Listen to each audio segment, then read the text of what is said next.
Thank you. Good morning, everyone. Welcome to the Committee of the Whole Council meeting from Osoyoos Town Council, Tuesday, June the 23rd, 2026 at 9 a.m. in Council Chambers. So could I please have a motion to approve the agenda and there are no late items? Thank you. Councillor Poderica, Councillor King, all in favor? Thank you. And the adoption of some minutes, Committee of the Whole minutes from June the 9th, 2026. Councillor Chong, Councillor Bennett, all in favor. Thank you. So first off, we are pleased to have Sergeant Beta from the RCMP to give us a policing update. I think it's on the first quarter. Is that correct, Sergeant Beta? Thank you very much. Go ahead, please. That's that'll be presented here with the quarter one, so that'll be January to end of March. We are a little bit behind on the our stats this year, but so I apologize for that. Battery dead. There we go. Yeah, again, so I'll be presenting the quarter one stats, January to end of March. Apologize for being a little bit behind on the yearly stats this year. We still don't have the second quarter stats yet, but we'll get those out as soon as we can. So things are really rolling along. They're rolling along smooth and as expected. I've also brought our 5-year averages to talk about. So when we look at things like our violent crime, we had a uptick on the assaults. We went from averaging from quarter one of last year, four files to 9 this year, which is a significant increase. Then we look at the sex offenses, and we went from 4 down to 1. So we're seeing some things increase, some things decrease. Overall, though, the violent crime totals, we had 19 this quarter, and over 5-year totals, or averages, our average is 19 for a quarter. So we're right at our average of 5 years. Property crime, on the other hand, is doing really well. We're actually at a 5-year low for property crime right now for an average. Things to note: we are also at a 5-year low for intimate partner violence. So when we talk about domestic or violent crime totals being on an average of 19 right now, we're actually at a 5-year low for the intimate partner violence, which is a good thing. And we're also at a 5-year low for break and enters to businesses. And again, as I mentioned, the property crime totals are at a 5-year low. When we look at the violent crimes, they're typically assault files. 90% of those assault files are the subject of complaint or the assaulter knew their victim. So it's not too many here that are involving strangers at all. And 70% of those assault files involved the SOC using either drugs or alcohol prior to their offense. We're seeing that more and more where drugs and alcohol precede the offense, either that or mental health, unfortunately. So what have we done this year to improve things? We're trying to do a lot of education on the e-scooters and e-bikes. Those are a thing that we're getting a lot of questions about from the public. So as you know, we did the public forum, and things are continuing to develop from there.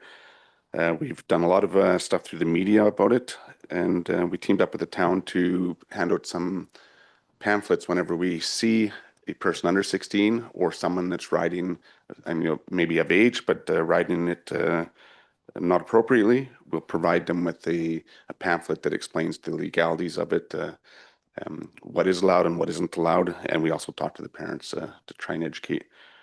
We are getting into a bit of conflict where we're finding some parents have purchased these e-scooters for their children that are under 16, and they don't necessarily, not all of them agree with the law.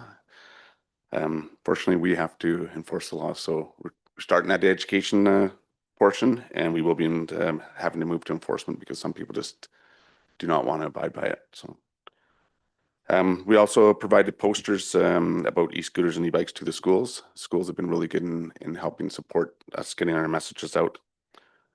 Another thing that's been fully implemented for us is it's a thing called the Health IM. If you haven't heard about it, it's an app that was developed by a police officer back in Ontario who recognized the need that when we're dealing with those with mental health, often we as police officers, we're not psychiatrists or psychologists, but we're trying to assess someone out on the street, and then we're taking someone to the hospital, and emergency departments are very busy, and we're not often getting that information about that person to the doctors thoroughly enough, so that person can get the proper help they need. So the Health IM is kind of that gap fill there. It's an app that all police officers have on our phones. When we deal with a person that's in mental health crisis, we can start downloading data into that app about that person. So what are their triggers? What are their things that help de-escalate? What has brought their mental health concerns on, and how long has it been going on? These are all things that we can fill out while we're talking with that person. And then prior to the transfer to the hospital, we'll send that. That'll go directly to the emergency room. The nurses and doctors will have a full copy of that. And it's a database. So anything we collect will stay on there. So the next officer that deals with that same officer will have all that information at their hand. And the idea behind it is when an officer deals with a person, they can give them the catered treatment to what that person needs, and the hospital knows ahead of time the needs of that person as well, so they can get a lot better treatment. And we're seeing some really good successes. That data is kept on that app for us to view. We cannot access interior health records, so if there's something on there that's maybe pertinent but not known to us, we just won't know it. Private information like that will not be just disclosed to us, and nor should it be. So. But it's a great system, and we've had some really good successes with it, and seeing people get better care in hospitals when they get there. So the other program that's just recently rolled out, the province started a chronic property offender program.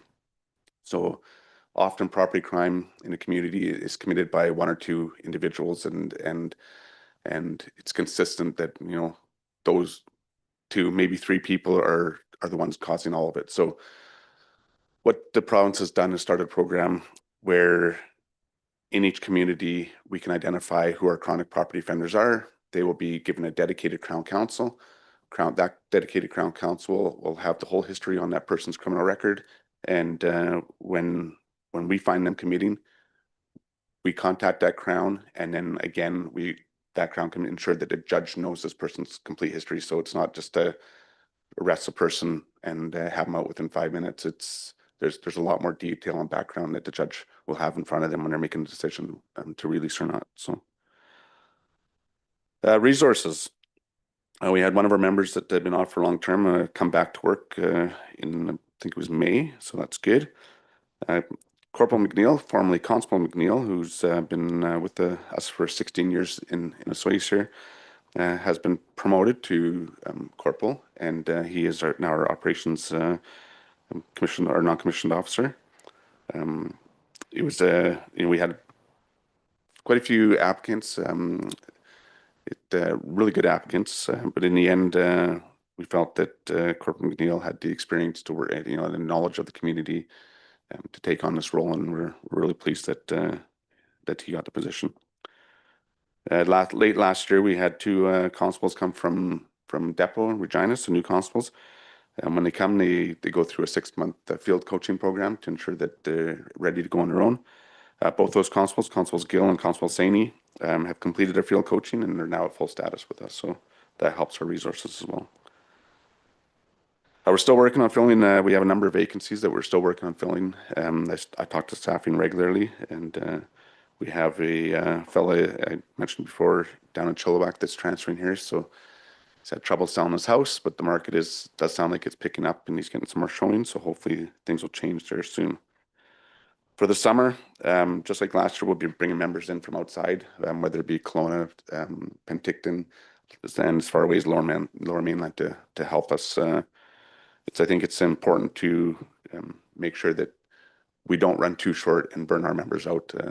We'll bring the members in that we need to ensure that we've got adequate resources to safely and effectively police the town. So I think that's all I've got. I'm open to questions. Thank you very much, Sergeant Beta. He presented at Regional District as well, so I've heard this before, and so does everybody else in the region. I just want to, your mention about the e-scooters, I thought it's interesting that there's been a lot of articles written about it recently, and I've seen a doctor from Children's Hospital on TV a couple of times talking specifically about the concerns that doctors have and how many children have ended up in the hospital because they haven't looked after whatever they were supposed to do, not wearing helmets, racing through intersections, that kind of thing, and being underage.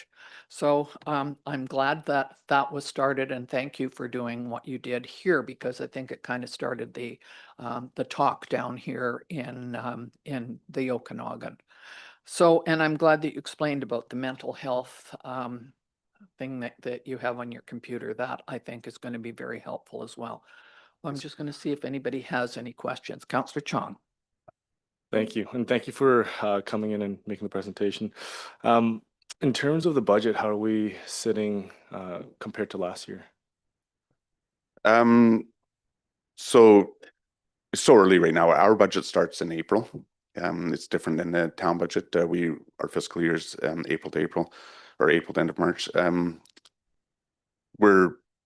The budget's sitting in a good place right now. I have zero concerns at this point. Last year we brought in a lot of people in on overtime, and but when you take the regular member allotment that the town has on their budget, when we have regular members that are off working, the town's not charged for that. So I believe I want to make sure that Nicolette Keith is on board with this. Make sure I'm not saying something, but I believe we ended up under budget last year. Thank you. Councillor Bennett. Thank you, Madam Mayor. When you do something like the musical ride and you've got to bring for a bigger van, a bunch of extra RCMP have to come in, is that a special budget? It's not a special budget.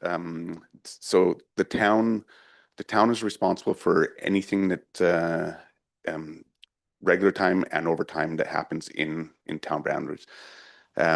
So your budget has a contingency for overtime.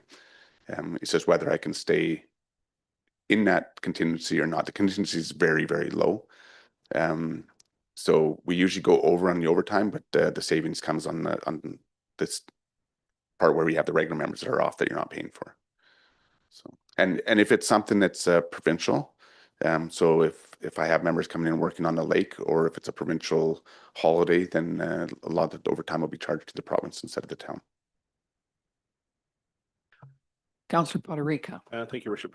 Thanks, Sergeant Beta, for your presentation. I just want to thank you for the presentation that union members did on the e-scooter and e-bikes, as well as thank you once again for the great work that you guys are doing and increasing our staffing. We know that's been a challenge for the detachment for quite some time, and it is across the province and across the country for the RCMP, but I appreciate the efforts that have been made, and obviously we're starting to see some of that success pay off, and thank you. Thank you. I'll just touch on the e-scooters again. It's something I've kind of wanted to say to the parents that don't agree with the law. You may not agree with this law here on e-scooters, okay? But you don't let your children take your vehicle out. You don't let your children take a motorcycle, like a motorized motorcycle out. Yet you're allowing them to take out an electric motorcycle. It is no different. It is all under the Motor Vehicle Act. And we have to understand that the law is a law, and we are put in a position to enforce it. And the laws are put there for safety. And we're seeing a lot of young kids riding these things fast out into the streets, not looking for traffic. So if you're not going to let your children hop in your car when they're under 16 and drive around town, probably a good idea not to let them take their e-scooters or e-dirt bikes and stuff downtown as well. Thank you. That's definitely needs to be said several times. I know that that there are RCMP members that are being taken down to the Lower Mainland for FIFA to help with that. And I'm just wondering if you could comment on that as it pertains to our town. Yeah, so anytime there's a large scale event, the RCMP is tasked with policing or doing a portion of policing. So we do take members from areas where we can. We didn't take any from Osoyoos. We just I couldn't give anyone up this year. But on the other side of it as well, we're a border community. So I actually we in town have several more members deployed to our town for FIFA. So it's although there's no soccer events here, we do have the porters and we have to look at immigration and things like that. So right now we have, instead of us losing members, we have far more members in town than we normally would. Thank you very much. That's great. If there are no other questions, thank you very much, Sergeant Beta, for coming. We always appreciate it. Whenever you have something to report to us, please let us know. We'd love to put you on the agenda anytime. Thanks for having me. Okay, thank you. So we are going to now go to staff reports, and we will, first up is the Transportation Master Plan, and I'm going to turn it over to Director Madsen. Thank you, Mayor.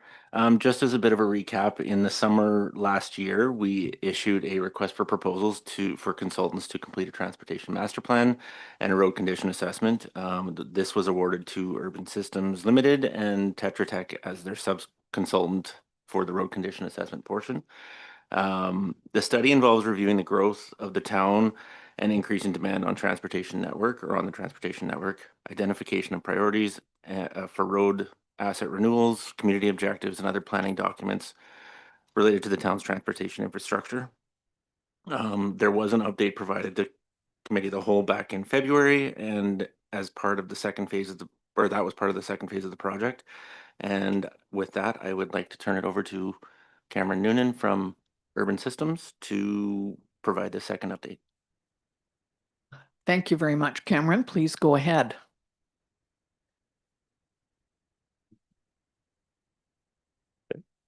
Good. Good morning, Mayor and Council. I'm here today to discuss the Osoyoos Transportation Master Plan, share an update on our progress.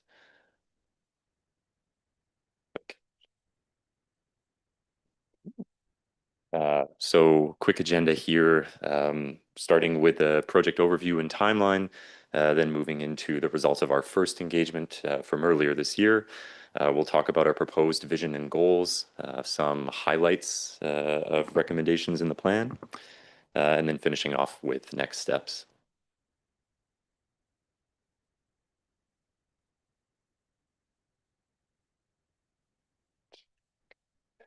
So starting with what is a transportation master plan? Put simply, it's a long-term guide for planning and prioritizing transportation investments over the next 20 years. It covers all modes of transportation, walking, biking, driving, and cycling, including infrastructure policies and programs, and setting out actions for the town to take to drive towards key outcomes like safety, accessibility, and climate action. This TMP is also being done in conjunction with a roads condition assessment. So a detailed assessment of the condition of all of the town streets and upcoming renewal needs that will help you understand your renewal obligations first before getting too far down the path of committing to new infrastructure. So we have been at work on this since August of last year, starting in September with starting in August actually with some traffic counts to make sure that we're capturing that summertime peak of visitors. Then also moving into data collection for that road condition assessment. Over the fall, working on existing conditions. Earlier this year, moving into our first community engagement, developing vision and goals, recommendations. And now we are in phase 4, where we are presenting the draft plan to council and later on to the public for feedback. And we are working towards a final plan complete by September of this year. I'll touch a little bit on our public engagement from February. We asked people about their values and priorities for transportation, and also to identify any hotspots or particularly challenging locations that they find throughout the community. We got overall, we were happy with the response rate. We got about 220 responses to our online survey, which, given the town's population, is actually quite a significant turnout. And we used that information to develop the vision and the proposed vision and goals for the transportation plan that I'll get into later. I think I jumped too many there. So what we learned from our first public engagement. First of all, pretty clear, safety was a top priority. So the chart on the right shows some, we asked people to rank certain outcomes as, what was the highest to lowest priority. Safety was right at the top. Some other things that came out clearly through our engagement. Driving is the most common way that Osoyoos residents get around today. But at the same time, residents are interested in other ways of getting around. About half of residents told us they would like to walk more than they currently do. About 1/3 told us that they would like to bike more than they currently do. And about a quarter said that they would like to take transit more often. We also heard concerns about highway traffic and certainly parking in the summer. Just general concerns with managing that influx of visitor traffic. So we took that information and used it to develop a proposed vision and goals for the plan, which I'll go through here. Starting with our vision statement, which is a reliable transportation network that preserves our small town charm and keeps everyone moving safely and smoothly. Trying to be practical and fiscally responsible, and also seeking ways to balance everyday local life with the realities of managing peak season visitors. In support of that vision, we also drafted 6 goals with more detailed actions, or objectives to work towards that vision. Starting in no particular order with creating safe and welcoming local streets. They're looking at Osoyoos, there really isn't too much opportunity to expand road capacity. The things that make Osoyoos attractive, the lake, the mountains, the farmland, also do constrain the ability to significantly increase vehicle capacity. Outside of a few strategic road connections, mainly on the east side of the lake. So for the road network, the primary focus is on improving the efficiency and the safety of the network that you have today. And sort of tying in, especially tying in safety upgrades directly to the renewal, the renewal efforts that you have over the coming years, to try and take a dig once approach to these things and minimize disruption in the community.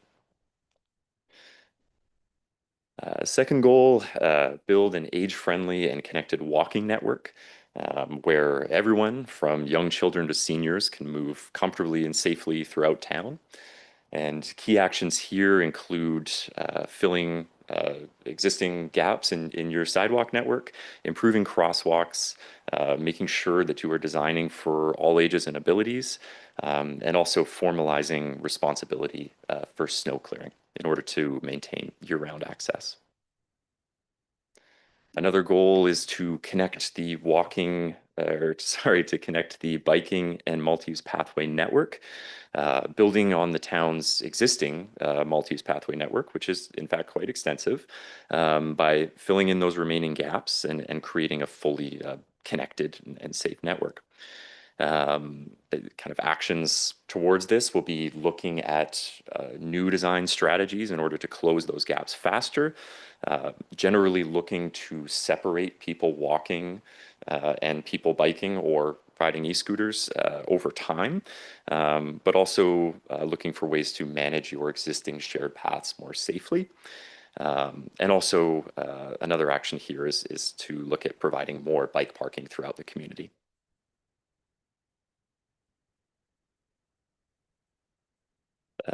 Another goal to partner with the province to improve the highway corridor.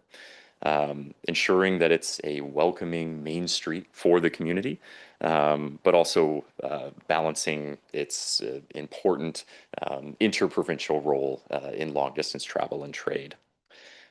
So actions here include improving highway intersections for safety, generally looking for ways to make it easier to turn on, off, or get across the highway for people driving as well as people walking or biking, and also ways to manage speeds on the highway. Two more goals here: making it easy for visitors to park once.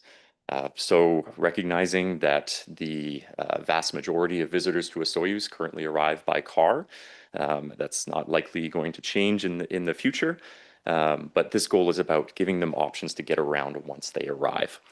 So ideally, they can leave their car at their accommodation, or drive downtown, park once, and then walk from there.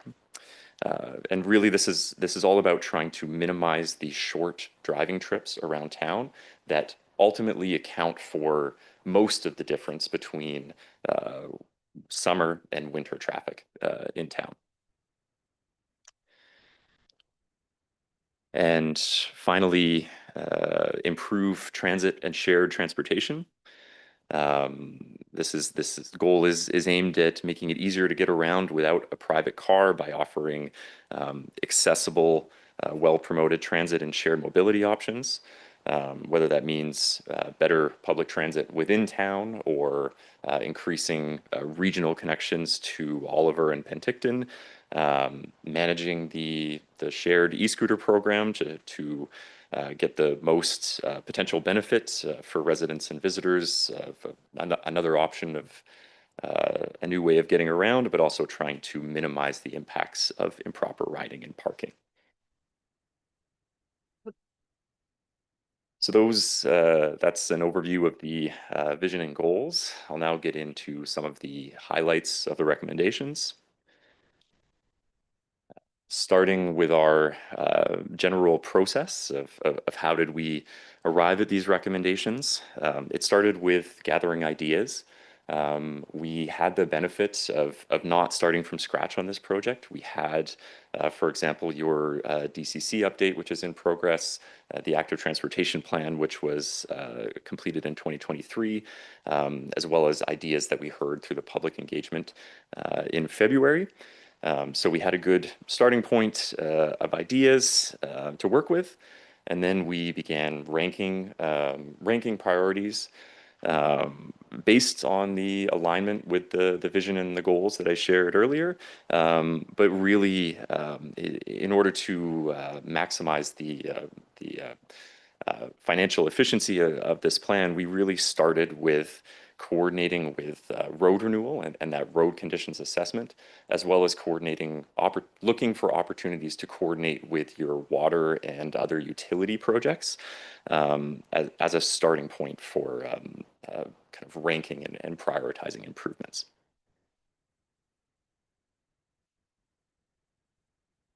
So there's obviously a lot to go over. These next few slides I should say that the full plan will be posted, or it's included in the council package and will be posted to the town's website. So these next few slides are just going over some of the highlights or key themes. The first being coordinating with renewal, which I've spoken to earlier. This map here shows the results of that road condition assessment, the general pavement condition of roads throughout the town, as well as highlighting some of those near-term renewal priorities that are slated for renewal in the first 5 years. And these were also places that we look to focus our other improvements, so potential upgrades for other modes of transportation, walking and biking, for instance. Another key theme is simplifying intersections. So looking around town, there are several, call it non-standard intersections that can be challenging for visitors, especially to navigate. And some of the Some of the themes here, potential actions include streamlining turning movements, clarifying who has the right of way in some of these non-standard conditions. The 89th and 62nd being a primary example of that. And also kind of designing for safety and trying to manage speeds through road improvements and yeah, and improve some of those outcomes there. And this is building on work that's been done through your ongoing DCC update, as you can see in that conceptual rendering of potential improvements at 89th and 62nd there.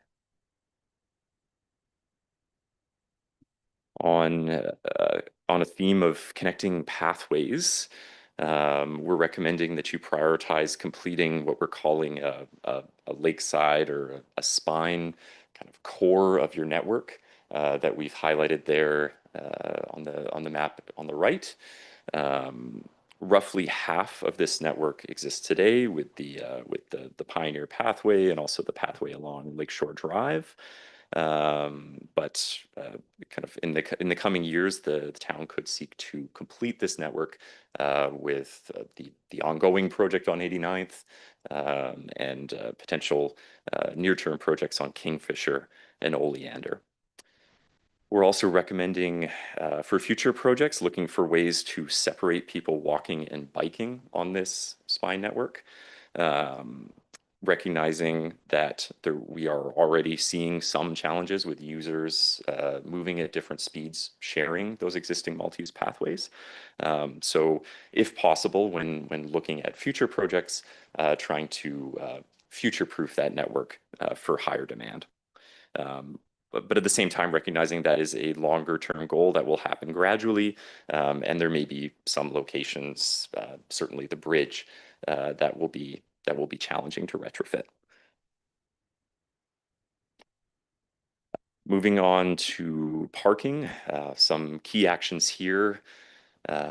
First is to improve signage improve directional signage to the existing off-street lots that you have today. And then potentially in the longer term, we are suggesting that the town consider moving to pay parking in the peak season. Ultimately, this is a strategy about encouraging more turnover of your on-street parking. You want that parking to be occupied, you want people to be coming downtown, but not so full that people cannot find a spot. The existing time limits on Main Street are one strategy to achieve that turnover, but ultimately it is quite costly to enforce those time limits. Whereas the revenue from parking pricing could fund enforcement as well. I'll note here that there is a likely budget item for council's consideration this fall is a parking master plan for next year, which would provide an opportunity to further explore and refine these ideas.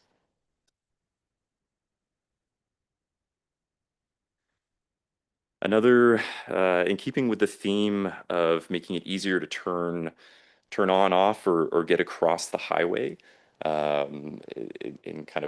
we completed some traffic counts, modeling and analysis of some of the key highway intersections in town, and proposing the following improvements along the highway. These, so kind of going through the map here from left to right, starting on Highway 97, proposing upgraded crosswalk there as part of the proposed neighborhood bikeway route. That neighborhood bikeway connecting the Meadowlark neighborhood, the Canal Pathway, and downtown. Recommending a traffic signal at 89th, which would make it easier to turn left onto the highway, also just for residents to get across it, and would also facilitate that part of that spine bike network that I mentioned earlier. A potential new traffic signal at Kingfisher, which would make it easier for particularly for local trips to turn left off of the highway at that location. And then finally, not finally, sorry, on the east side of the bridge, potential crosswalk upgrades along Hotel Row at Lakeshore Drive, and then also the proposed roundabout in conjunction with the 45th Street extension there. So these recommendations are based off of technical analysis and industry standard warrants, but ultimately these will require provincial approval, being on the highway. Our intent with this map is to establish clear priorities for the town that will hopefully aid that advocacy going forward. And then one other key theme, big idea to explore is the potential for a summer shuttle. So this is common.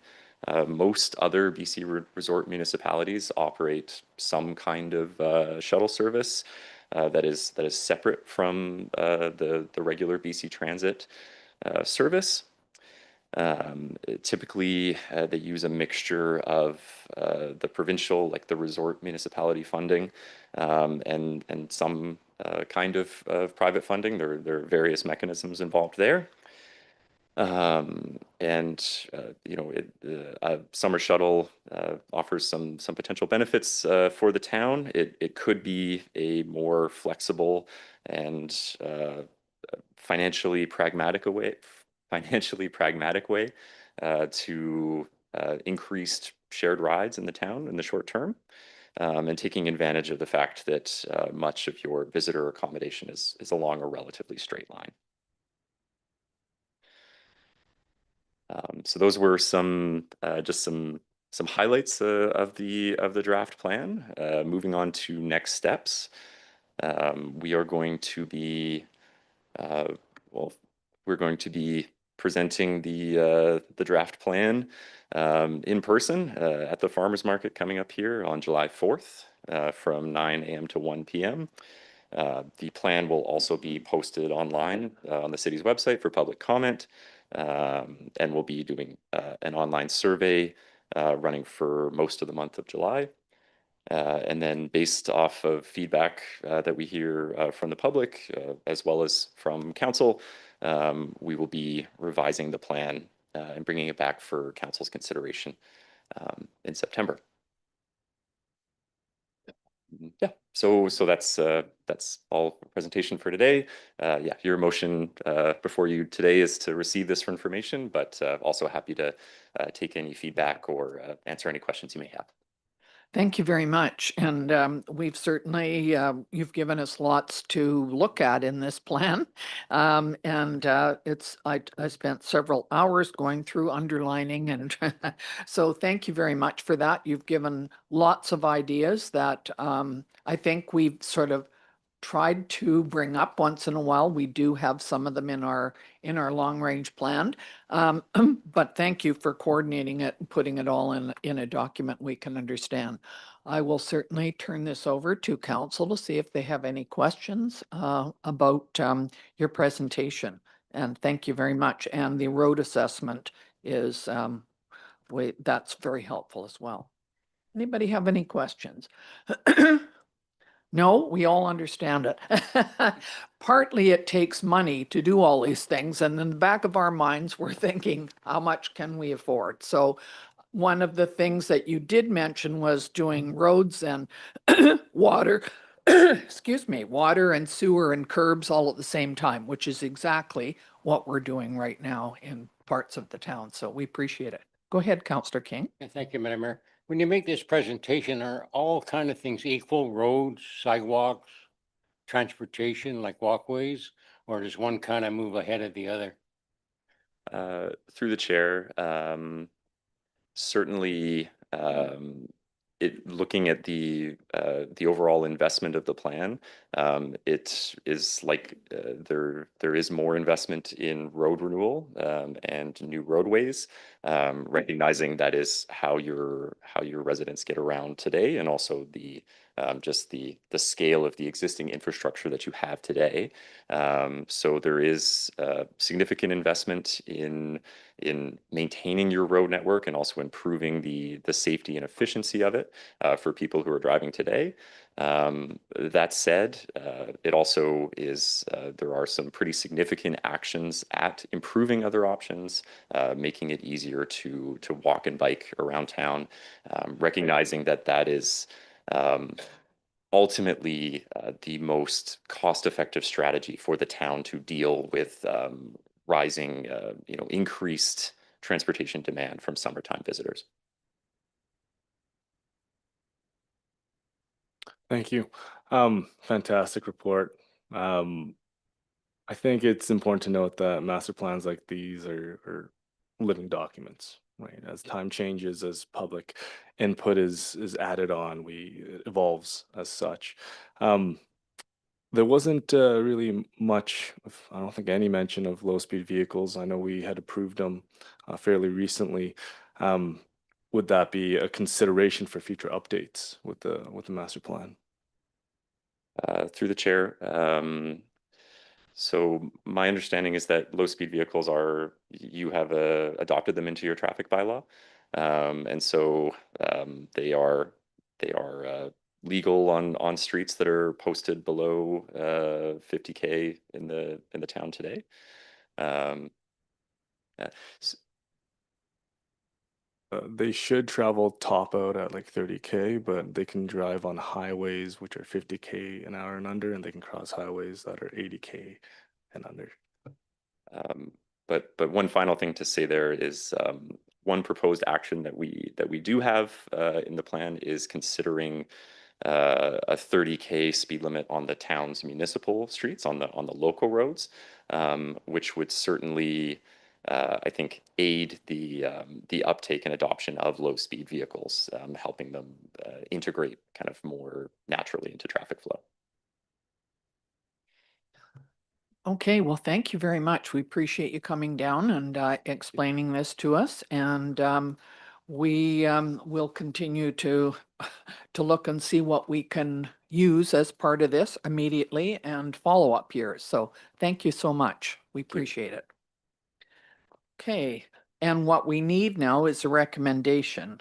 Am I correct that the council received this report and presentation by Urban Systems Limited as a status update for the Transportation Master Plan project?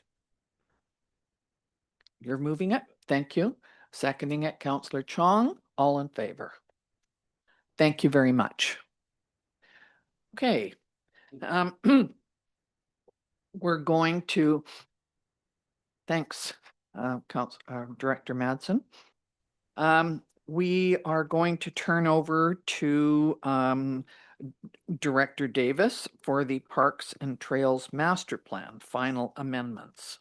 Thank you, Okay. Madam Mayor. Today we're going to continue on with Terry and Nicole with ISL. Terry's actually going to talk about some of the changes or some of the comments that council made at the last meeting, and then I'll sort of clue it up and talk about the plan as a whole and moving forward. So I would hand it over to Terry. Thank you. Go ahead, Terry. Thank you. Good morning, Mayor and Council. Yeah, we've just got a few updates based on the comments we received at the last presentation, which were great comments. I'll just focus maybe on those, and they were Gyro Park, and we looked at the removal of the sand volleyball that we had up in this corner of the park. I don't know if you can see my cursor or not, but here. And so we've moved that so that it's now integrated with the other volleyball courts and expands the sand area at the beach.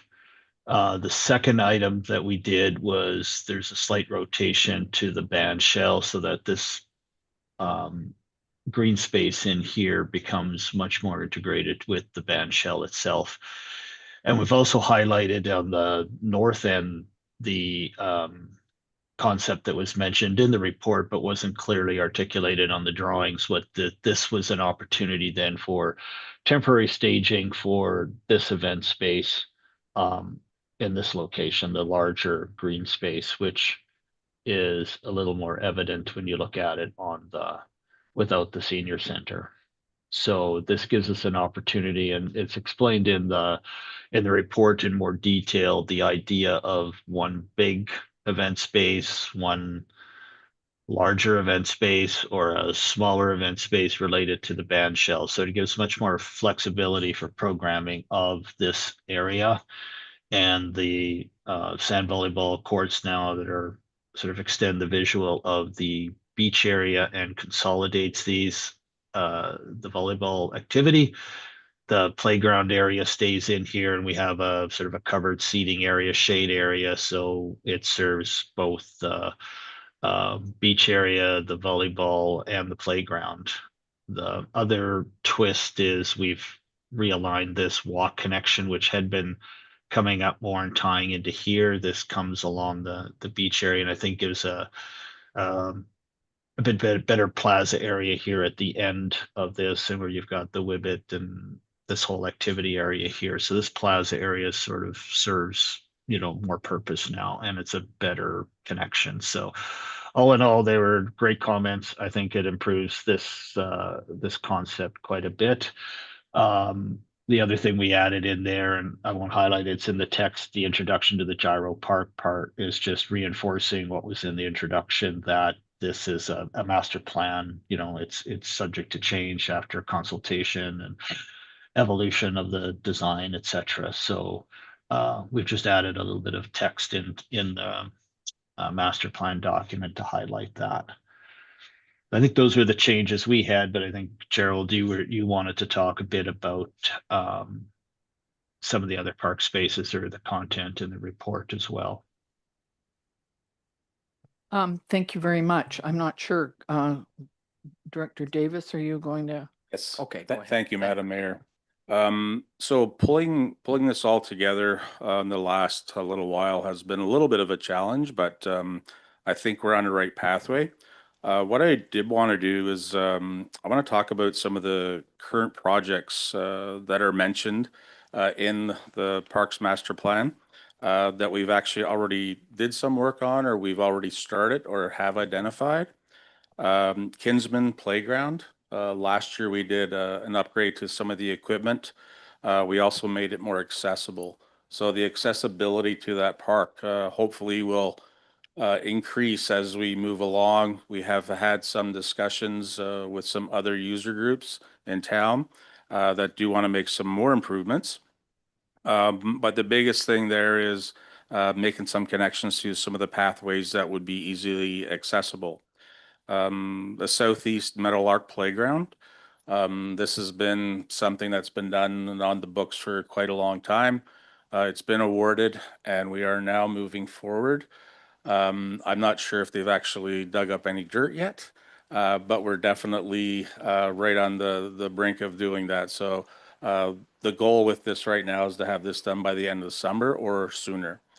That is identified as, even though we have more than adequate playground and green space as per our plan, there is a recommendation in there to, if we're going to increase this, especially in that area. The dog park at the boat trailer parking, we talked about other more accessible dog parks. Even though that's a temporary dog park, it still helps serve that purpose of being more accessible. That may not be open much longer for this year, but it definitely has helped. We will definitely increase our awareness through advertising, e-news, social media, to make sure more people are aware of that. Our fitness equipment on trails, just tying together our trails, being the demographics in our community, having something for everybody to be out, enjoy the trails is one thing, but having something where we have low impact exercise opportunities would help increase that. Our pickleball court redevelopment, there was quite a discussion about the pickleball courts on the West Bench. The plan was to actually move forward. It was an approved project this year with the assistance of the local pickleball club.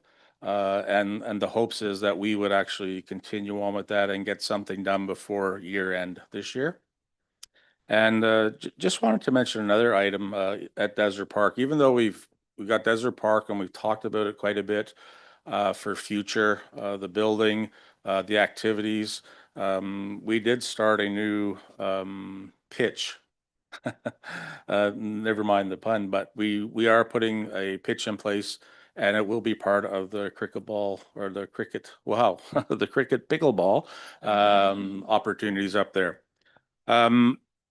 Continuing on, I just want to talk about some of the rationale or some of the items that I would say have been hot topics or items that have been brought to council's attention in the last little while. Talking about the West Bench. So obviously, one of the items that were chosen as a short term would be to redo the courts, focusing obviously on the courts themselves and the reorientation, but also the drainage. As a medium, we wanted to put up a water tap and have some kind of shade structure. So medium was 5 to 10 years.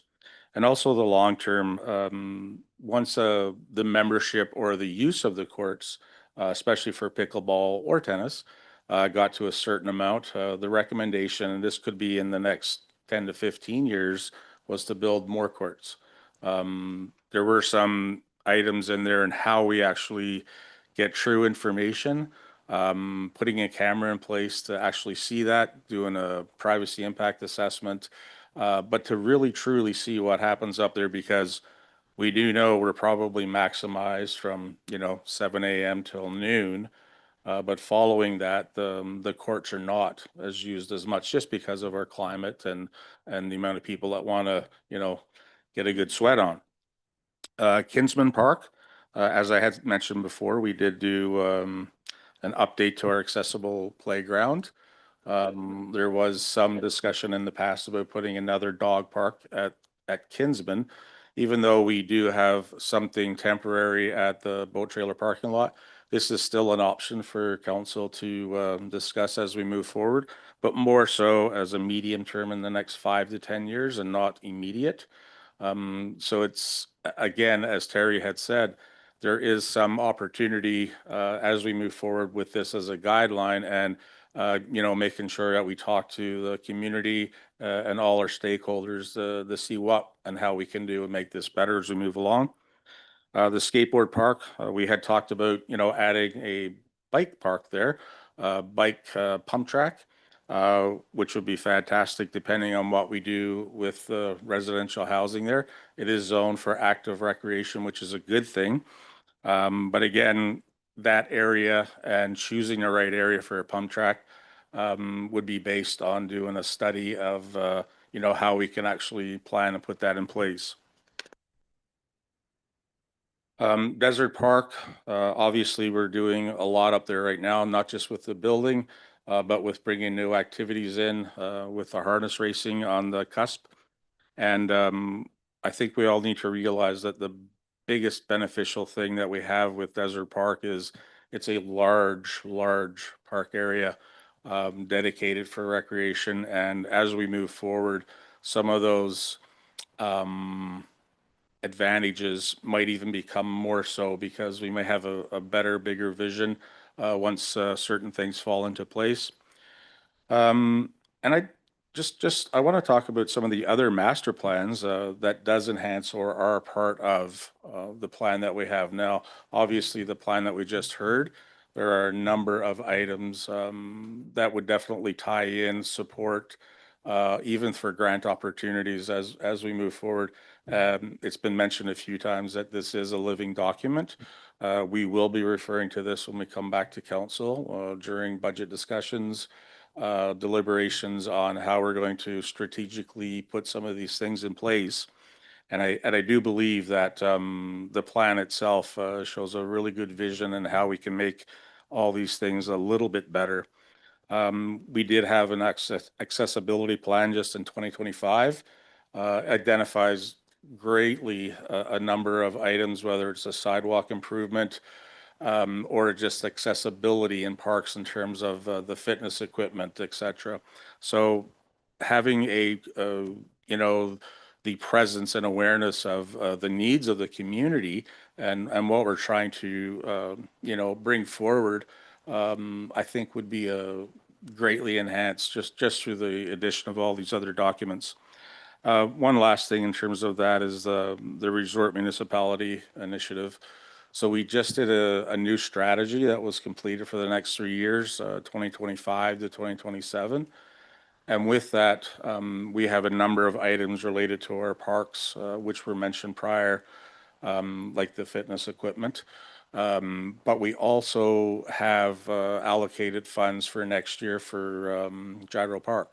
And again, this will be, you know, brought to council in terms of how we're going to utilize those funds to make those changes for next year. In our strategy, we've identified it at a little over 200,000 for Gyro Park redevelopment or improvements. So that will be coming forward right away. And I just want to, you know, finally say that this is our plan for the next 20 years. This hopefully will be something that council can accept for information today. And as that, I'll bring it back to you, Madam Mayor. Thank you. Thank you very much. There's one other thing that was added to this plan. I think it was just added, the disc golf that was put in here. And I ran into a fellow the other day at a meeting who puts in disc golf courses, and he has already offered to come over here. I did tell Director Davis about it, and he's going to invite him to one of the meetings coming up soon to Correct. just Yes. explain what it is. Yes. So thank you very much. He was quite concerned that we get on this in Esuias. So I did answer him and say that that would be coming up. Totally appreciate this. Does anybody have any questions? And I don't see a recommendation, but I'm assuming what we would do is accept the report the way it's printed. Am I correct? But let's go for questions first. Councillor King. Oh, you don't? You check his pulse. He always has questions. Go ahead, Councillor Chong. Thank you. It's weird asking questions first, Councillor King. So just for clarification for the public as well, what would be the next steps? Because there's a lot of projects, there's a lot of potential designs. Now, do we talk about prioritization? I mean, everything comes down to the budget, obviously. But we'll obviously have public input as well.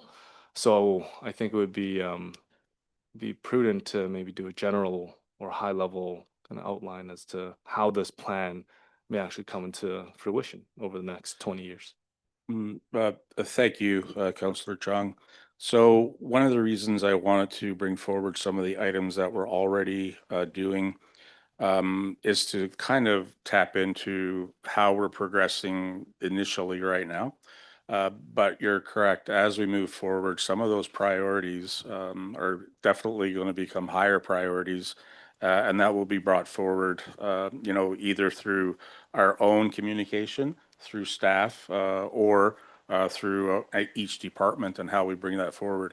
If council has an opportunity to include more or bring higher level items into our strategic plan, I guess that would give it more of a you know, priority as well. But bringing this forward in 20 years and looking at some of our short-term identified priorities would bring that you know, keep it alive, I guess, more than anything.